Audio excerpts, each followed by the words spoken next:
His new album will be out October the 15th. It's called The Atlas Underground Fire. I'm honored to have him here on Radio Veronica. I listened to this man's guitar playing a lot in my lifetime. Welcome, Mr. Tom Morello. Hi, thank you very much for having me. First of all, thank you for your time. And I was wondering, how's the situation at this moment, Corona-wise, in the U.S.? Yeah, well, it's it's a mixed bag right now. There were some. We were locked down for a very long time. There have been some successes where we sort of opened back up, and now it seems like there's a lot of fear and anxiety. I know a number of my friends who are out on tour right now have been sort of rethinking that decision and trying to keep themselves and the crew and the fans safe. So I will say this: that this difficult time did at least allow for me to sort of get involved in an unexpected musical project, the Atlas Underground Fire. When the world shut down in March of 2020, for me it was the first creative drought of my adult life. From the time I was 17 until March 2020, I'd always been at a manic pace, writing, recording, being involved on the daily with music. Yeah, so it's a cycle, right? You go from exactly. touring to album. And so obviously there were going to be no shows, but for me the additional burden was there was going to be no recorded music. I have a nice studio at my house, but I don't know how to work it. Okay. I don't know how to run the thing. The only knob they let me touch is the volume knob. There's normally an engineer who sits there and does all of that. Yeah. So it didn't look like I was going to be able to record it all. And then inspiration came from a very unlikely source. I read an interview with Kanye West where he was bragging about recording the vocals for a couple of his hit albums onto the voice memo of his phone. I thought, well, if it's good enough for vocals for a Kanye record, maybe I could just jam some riffs into my phone, which is basically what I did. I just put my phone up to the amp, hit the red button on the voice memo and started recording, and then sending these riffs to producers and engineers around the world. Oh, wow. The beginning of the genesis of the Atlas Underground Fire. Wow, and was the sound quality good enough? Yeah, well, that's what that was the surprising thing. It was fantastic. I mean, this record is 95% of the guitars on this record are recorded into my phone. It made me, I immediately wanted to throw away all my expensive microphones that I have around the studio because it was a sham. But the guitar sounded great, and it also pushed my thinking about writing and recording in different directions too. Because when you're normally in a normal studio setup, you do multiple takes, and you try to sort of. This way, it was just like, it was very intuitive and it was off the cuff. And here's today's riffs, and I'll send those to Bring Me the Horizon. Here's today's riffs. I'll send those to Bruce Springsteen. Here's today's riffs. I'll send those to Refused. And so in that way, it was the process was very spontaneous and super fun. And how did a song start? Did it start from just you jamming on the guitar? Yeah.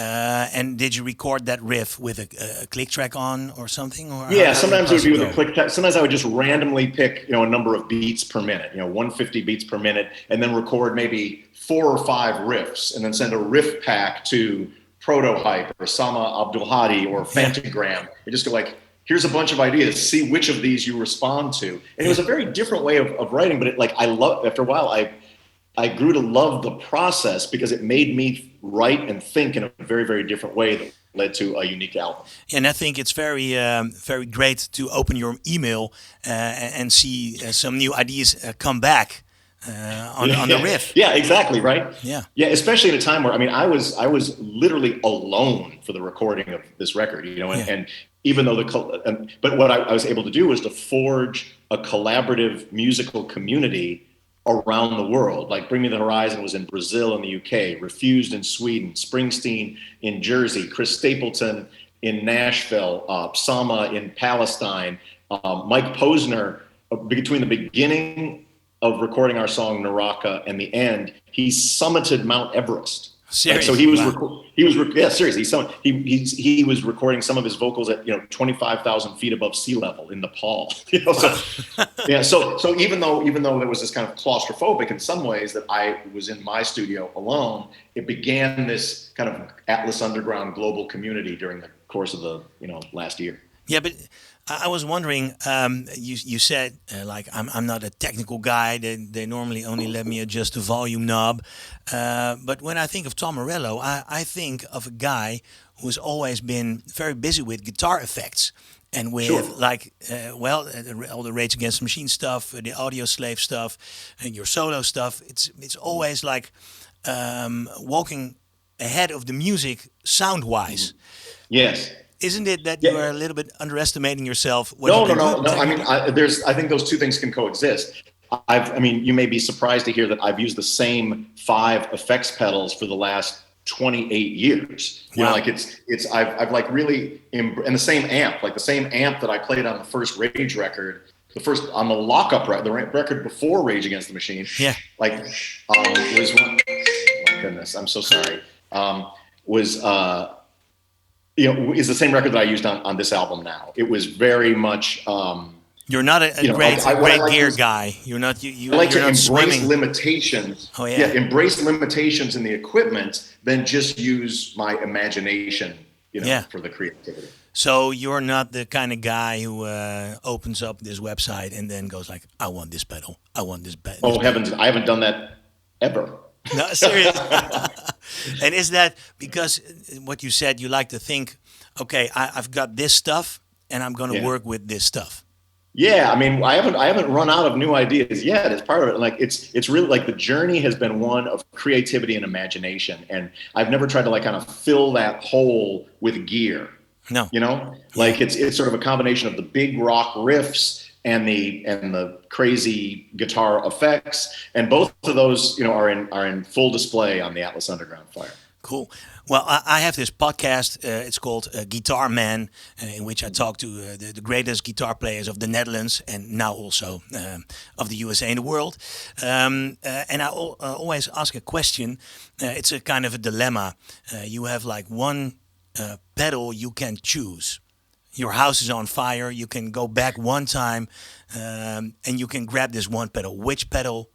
Well, for me, it would probably be the original Digitech whammy pedal. The whammy. And that was really the harmonizer in the pedal.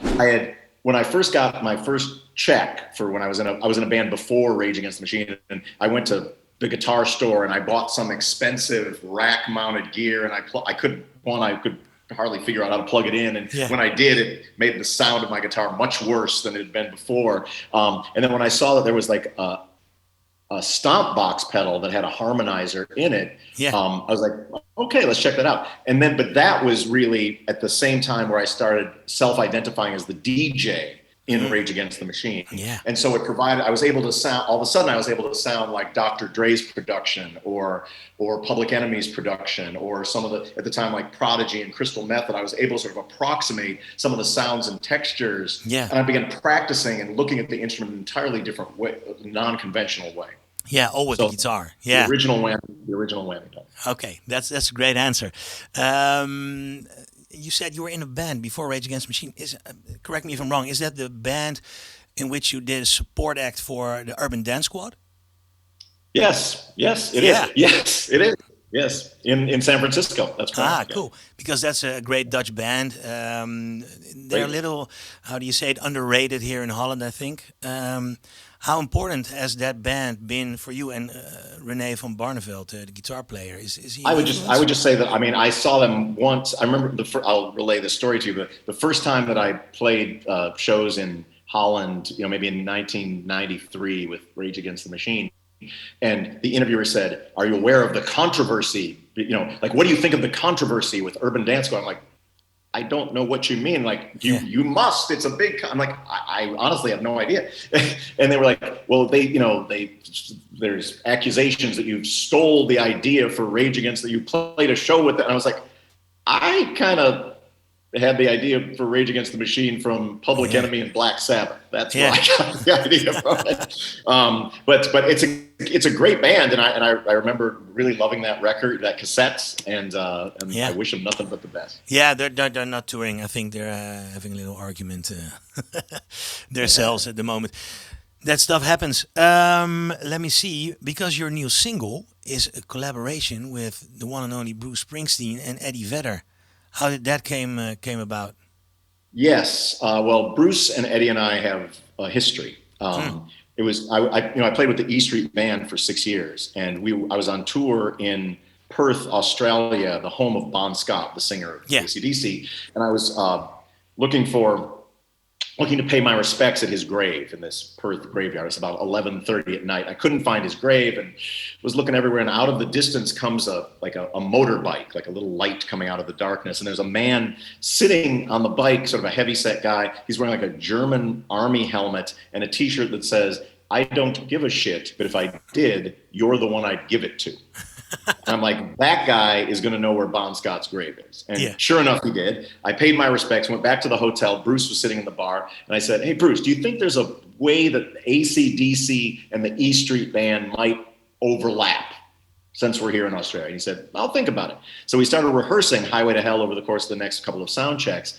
And when we got to Melbourne, Eddie Vedder was on a solo tour through Australia at that time. And he just happened to be at the show. And I knocked on Bruce's door and I said, "We are in Australia where AC/DC is like the king, where the song Highway to Hell is like the unofficial national anthem. We know how to play the song. What if we open the show with Highway to Hell with Eddie Vedder?"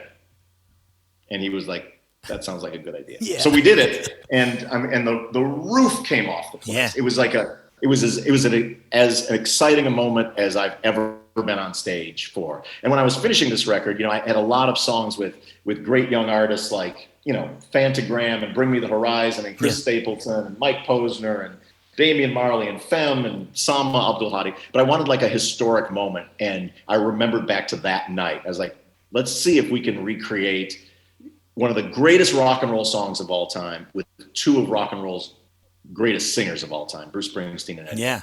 You said you collaborated with Chris Stapleton, Mike Posner, Bring Me the Horizon, Damian Marley for this new record. It's a very eclectic mix of artists and performers. Is that like significant for the way you look at music in general? Sure. I mean, it's like the other Atlas Underground record in 2018. It's a way of both making a solo record and a collaborative record. Like, I love making solo records because there's a purity of vision. Like, you get to, the guitar and me decide what it is. But I also love being in a band where chemistry, allows you to create things that you never could on your own. The Atlas Underground provides the best of both worlds. Well, my electric guitar kind of leads the charge, and my vision is what the record is. In each song, it takes unexpected twists and turns, and it pushes me as a musician and as an artist, into different areas where I would never imagine being. I mean, for example, like Mike Posner, he was on the top of Everest, when he was recording, music for his, and Sama was in Palestine, like during the Israeli bombing, she was, recording that song there, and And so these experiences, like getting completely sort of outside of myself and hearing what's happening in different parts of the world, really reflected back on my guitar playing. And I would never sort of close a door. I love having a country artist and a Palestinian EDM artist and Bruce Springsteen all on a record that feels to me like very much a cohesive whole, but has this great diversity as well. Cool. And are there any plans for performing this record live at some point? Maybe a live stream, or maybe all together. Yeah, difficult to do with given what the world's like. And I do look forward to playing live again. And we had a big Rage Against the Machine tour set to go. And it's is that being rescheduled? Well, we rescheduled the United States for 2022, so there's U.S. dates in 2022. The most important thing is, keeping the fans and the crew and the band safe. And when it feels like there's a way to do that, to be able to have an experience be one that's joyful and a celebration of resistance and music, and not be doing no harm to anybody. That's really when I think it'll be time to tour. Yeah. Okay. And we don't know when that is. Will that be in 2022 or maybe 23? Oh man, it's tough. Do you miss playing live? I do. I mean, it's this is certainly the longest that I've ever gone without playing live, and that connection between artist and audience is one of the most important relationships in my life. You know, and again, it's just like the world has just presented a different set of circumstances, and what I've tried to do is make the most of this set of circumstances by recording music that's really meaningful to me, music that's really rocking, music that pushes myself as a guitar player, and that feels like it's another important record on my musical journey. Yeah, wow. I think that sums it up. Well, thank you very much. I just want to say, to all of the sort of Dutch friends and fans and comrades through the years, that some of my favorite musical moments have been, in your country, from Pinkpop, from the Milkveeg to Pinkpop to, and everywhere in between, whether it was Rage or Audioslave or Prophets of Rage or the Night Watchman or the Atlas Underground you've always been so supportive over the course of 3 decades, and I just really want to sincerely express my gratitude to the people who have been on that journey. I will try to give your gratitude back to the people of Holland. I must say that my Facebook exploded when I posted that I was going to talk to you, and if people had any questions, they were like, Rage Against the Machine is my all-time favorite band. So, and there was one guy who asked, what is his favorite Pinkpop show? Because you did a lot. Well, I would say, there were a lot.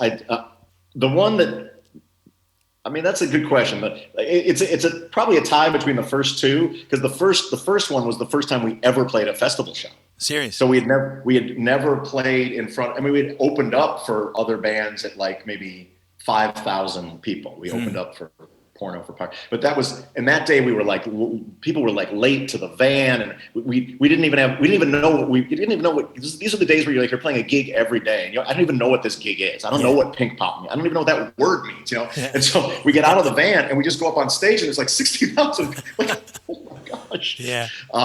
And so that was an exciting moment. But '94 was when the Richter scale. Yeah. That was the one where the crowd caused an earthquake during Killing in the Name that registered 1.1 on the Richter scale. Yeah, and that is something that was a pretty big deal. That's something to have on your Wikipedia, I think. Yes. Yeah. Okay, thank you again, Tom Morello. Thanks so much. For your time, man. And have a great time with all the interviews. Thanks. I hope to see you down the road. Yeah, let's hope so. Cheers. Okay, cheers.